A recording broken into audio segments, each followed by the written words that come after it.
But dear students, I am going to explain you that every cyclic parallelogram is a rectangle. So cyclic parallelogram is what? That parallelogram through all the vertices, all the four vertices, a circle is passing. That means a circle touches all the four vertices of the parallelogram. So that parallelogram is called a cyclic parallelogram. So every cyclic parallelogram is a rectangle. How? As you see, suppose ABCD is a cyclic parallelogram, then in that case you know that opposite angles of a parallelogram are equal. So angle A equals to angle C. This is the opposite angle of a parallelogram.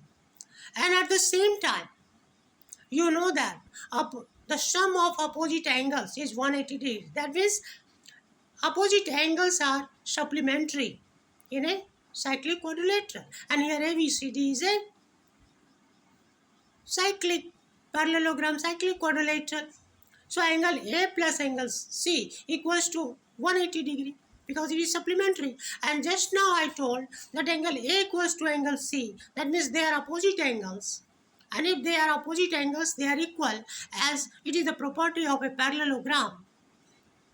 So angle A plus angle C equals to 180 degree.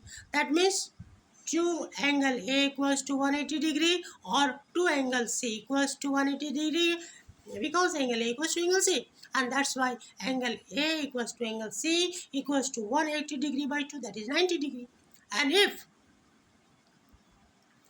one of the angle becomes 90 degree, all the angles will be 90 degree of the cyclic parallelogram and it becomes a rectangle.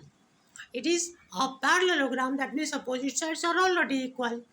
And each angle became 90 degree because angle A equals to angle C, already I have proved 90 degree. So the adjacent angle will be also 90 degree and all the four angles became 90 degree. In this way, we can say that cyclic parallelogram is a rectangle. Thank you. If you like, please share and subscribe.